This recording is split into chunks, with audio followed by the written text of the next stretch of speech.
Salut à toi et bienvenue dans cette nouvelle vidéo dans laquelle on va voir ensemble comment faire des rencontres sans passer par des sites de rencontres. Donc tu le sais peut-être, mais il y a une dizaine d'années, je me suis retrouvé célibataire, j'avais 22 ans et j'ai souhaité rencontrer quelqu'un de vraiment différent de toutes les personnes que j'avais pu rencontrer auparavant. Et donc je me suis mis dans cette quête qui m'a mené dans beaucoup de relations, beaucoup de rencontres, jusqu'à me stabiliser depuis maintenant 7 ans avec quelqu'un qui vraiment me correspond et avec la personne avec qui je voulais être.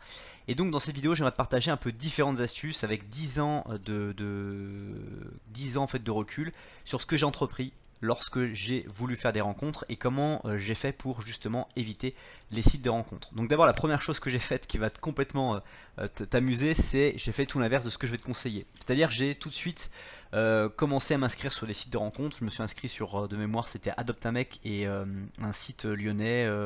Je sais plus comment il s'appelait ce site, c'était Célib Lyon, je crois un truc comme ça. Je sais pas si ça existe encore ce site de rencontre.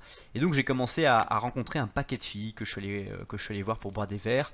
Et en fait il s'est pas passé grand chose parce que je devenais de plus en plus à l'aise dans la relation, dans apprendre à comprendre, connaître les autres, mais j'avais l'impression que c'était trop forcé, ça ne me correspondait pas, et donc ça m'a amené tout naturellement à changer mon fusil d'épaule, à changer ma manière de faire. Alors évidemment j'ai lu un tas de trucs sur internet à cette époque-là, il y avait très peu de contenu qui existait en 2012, mais j'ai commencé à m'intéresser à ça pour savoir comment je pouvais rencontrer des personnes de façon très simple sans passer par des sites de rencontres. Donc la première chose qui m'a le plus aidé, que j'ai le plus pratiqué, c'est d'abord de sortir chaque soir de la semaine avec un livre sous le bras, un livre qui me plaisait vraiment de lire, et d'aller au centre-ville de la ville où j'habitais pour prendre un thé dans un Starbucks en lisant mon livre. Alors évidemment ça peut être une dépense, ça peut être considéré comme quelque chose de dépensier, mais pour moi c'était vraiment un investissement pour moi de sortir de chez moi et d'aller au contact des autres. En lisant un livre chaque soir, j'ai commencé à rencontrer des filles qui venaient étudier seules dans les Starbucks de là où j'allais et qui commençaient à pouvoir être au fur et à mesure du temps habituées à ce que je sois à côté d'elles. Et j'ai commencé à nouer des relations avec ces filles-là, à papoter, à boire des verres. Et comme c'était des filles qui étaient solitaires également, qui venaient seules, c'était beaucoup plus facile de pouvoir échanger, de pouvoir éventuellement leur proposer de les revoir, de passer du temps avec elles et pouvoir intégrer leur propre cercle de relations, c'est-à-dire de rencontrer d'autres filles, des amis à elles qui n'auraient pas pu être connues sans ce biais-là. Donc c'est extrêmement intéressant, déjà ces premiers points que je voulais partager avec toi, c'est le fait que ces filles que je rencontrais, mon intérêt premier n'était pas de sortir avec elles directement, mais uniquement de lier une relation et peut-être de voir même ce qu'elle allait donner. Parfois j'ai pu accéder à des niveaux de relation, des rencontres de leurs amis qui étaient extraordinaires. Parfois pu fréquenter des amis de ces filles-là que j'avais fréquentées, que j'avais rencontrées. Et finalement c'était aussi un moyen pour moi de pouvoir les rencontrer. Deuxième point aussi important qui m'a vraiment permis de progresser, c'est le fait que chaque trajet que je faisais pour aller à ce Starbucks là, je devenais de plus en plus aguerri, de plus en plus observateur. Et je commençais à pouvoir nouer des conversations avec des filles que je voyais dans le métro, que je voyais à l'arrêt du métro, que je voyais dans la rue avant de prendre ou en sortant du métro. Et tout ça m'a permis aussi de commencer à échanger, dialoguer et de dire à des filles, voilà, moi je suis en fait sur le chemin pour aller lire mon livre à Starbucks parce que j'aime bien pour me décontracter après une journée de travail, à aller lire. Et donc est-ce que ça t'intéresse de venir boire un petit verre éventuellement avec moi avant que je ne me mette à lire parce que je sais que tu as affaire aussi.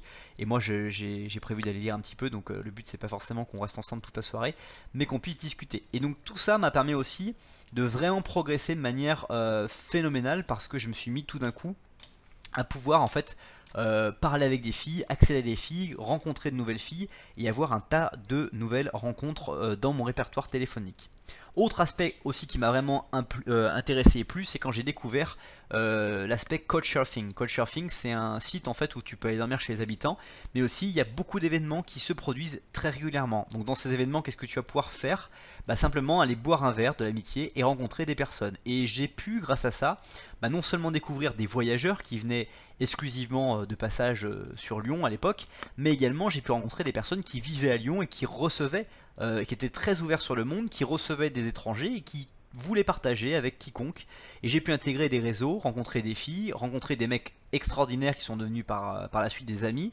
Et j'ai pu en fait construire un nouveau cercle social tout à fait facilement grâce à ces sorties Couchsurfing. Donc je sais pas si ça existe toujours en 2022, mais ce que je peux te dire, c'est que c'était vraiment un accélérateur. Je me souviens qu'il y avait tous les lundis soirs un apéro à 19 ou 20 heures dans le 7e arrondissement de Lyon. Et on pouvait en fait y aller là-bas et jouer à la pétanque aussi avec les gens qu'on rencontrait. Donc on pouvait forcément parler français, anglais, parler d'autres langues. C'était aussi extrêmement intéressant pour rencontrer des étrangers et éventuellement pouvoir passer du temps avec des personnes extérieures à la ville et donc même se poser la question sur sa ville, là où on vivait. Qu'est-ce que je peux montrer qui est intéressant qu'un étranger aurait du mal à pouvoir accéder s'il ne connaissait pas de Français qui habitent nativement là-bas. Donc ça, Couchsurfing, c'était aussi quelque chose de vraiment puissant qui a permis vraiment de rencontrer d'autres personnes. Autre manière aussi de faire des rencontres sans passer par des sites de rencontres, ça a été pour moi le fait de voyager seul en Europe dans des hostels. Donc les hostels, ce sont des auberges de jeunesse dans lesquelles tu vas pouvoir aller seul très facilement et pouvoir en fait dormir dans des dortoirs de 4 à je crois 30 personnes. Je crois qu'à Barcelone il y en a à 30 ou 32 personnes. Donc c'est des grands dortoirs où tu vas dormir avec plein de personnes autour de toi. Et évidemment, c'est des dortoirs qui sont mixtes, donc tu vas rencontrer des filles, tu vas rencontrer des mecs, et puis il y a toujours des événements, des soirées, des moments qui se déroulent à l'auberge de jeunesse, et ce qui fait que tu vas rencontrer plein de personnes intéressantes, plein de personnes nouvelles, et au fur et à mesure du temps, tu vas pouvoir, grâce à ces personnes, pouvoir les revoir éventuellement en Europe, dans d'autres moments, et rencontrer d'autres personnes. Donc j'ai pu, par ce biais-là, rencontrer des filles extraordinaires, notamment, j'aimerais te citer plusieurs exemples, comme à Lisbonne, une brésilienne chez qui je suis allé plusieurs fois et plusieurs jours par la suite, une fille extraordinaire. J'ai pu aussi rencontrer, lorsque j'étais à d'autres événements comme Budapest, des filles que j'ai pu revoir, d'autres personnes aussi en Angleterre ou encore en Roumanie dans mes voyages que j'ai pu faire. Donc c'est vraiment des moments qui ont permis de pouvoir développer mes langues étrangères, mais aussi rencontrer des filles que je n'aurais pas pu rencontrer parce que souvent ce sont des voyageuses solitaires. Et donc vraiment rencontrer ces personnes-là m'ont permis aussi de me développer, de progresser personnellement dans ce que j'étais, dans ce que je voulais devenir, et c'était quelque chose de très très intéressant comme dynamique. Donc ça vraiment, je t'invite également à faire ça. Autre aspect aussi intéressant pour faire des rencontres, c'est vraiment l'idée de ne pas se raccrocher à un meilleur ami ou à une personne tierce, mais vraiment de se focaliser sur soi et à progresser personnellement. Et enfin, la dernière pépite que je vais partager avec toi, si tu es resté jusqu'à ce moment de cette vidéo, c'est le défi que je m'étais lancé et qui vraiment m'a fait progresser et m'a fait permettre de rencontrer des filles auxquelles je n'aurais jamais peut-être eu la présence d'esprit ou le cran d'aller aborder. Ça a été mon défi fou. J'ai fait un défi fou en fait de 1 an, prendre 3 numéros de téléphone de filles par soir pendant 1 an. Et je peux vous dire que ce défi là a été vraiment l'un des défis les plus puissants de ma vie. Pourquoi? Parce que j'ai ouvert un cahier, j'ai pris un cahier et je notais chacune des rencontres et chacun des numéros de téléphone de ces filles que je rencontrais chaque soir. Alors évidemment, je te laisse imaginer que les premiers numéros que j'ai pris étaient vraiment très maladroits, mais au fur et à mesure de l'année, on va dire que le premier trimestre était le plus compliqué, et après le deuxième, troisième et quatrième trimestre, j'ai fait des rencontres, j'ai pris des numéros de téléphone de filles. J'ai abordé des filles, j'ai entrepris des conversations avec des personnes dans les bars, dans les soirées. Il y avait notamment un pub au centre de Lyon où j'allais tous les soirs. Et de plus en plus, je prenais les numéros très rapidement, ce qui faisait que je ne restais pas tard. Parce qu'en fait, l'objectif c'était de prendre les numéros avant de prendre le dernier métro. C'était l'objectif ultime de ces soirées-là. Et plus le temps passait et plus je prenais les numéros rapidement, plus j'avais aussi pris ces numéros-là avec une capacité à avoir vraiment bien mémorisé ce que la fille me disait, m'être vraiment intéressé à elle, et en rentrant chez moi, de noter sur le petit cahier vraiment ce que j'avais retenu, ce qui m'avait plu de ces filles-là.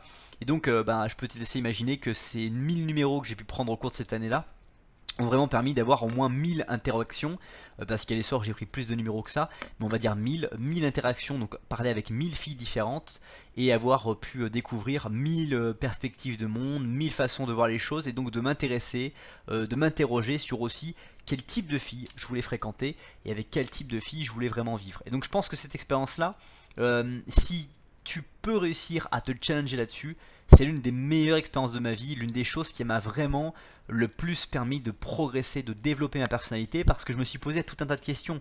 Ce type de fille que je ne pensais pas pouvoir aborder, que maintenant je peux aborder, qu'est-ce qui lui a plu chez moi, qu'est-ce qui lui a plu dans ma conversation, et puis après évidemment dans toutes les discussions que j'ai pu avoir avec elle, qu'est-ce qui a pu lui permettre de vouloir qu'on se revoie, et qu'est-ce qui l'a motivé à ce qu'on se revoie. Voilà, c'est déjà le terme de cette vidéo, j'espère qu'elle t'a plu. Si c'est le cas, n'hésite pas à me dire dans les commentaires qu'est-ce que tu souhaiterais avoir comme information de plus, ou quelles sont les questions qui te viennent à l'esprit par rapport à ça. En attendant, je te souhaite une très bonne suite de journée et je te dis à bientôt pour une prochaine vidéo. Bye bye.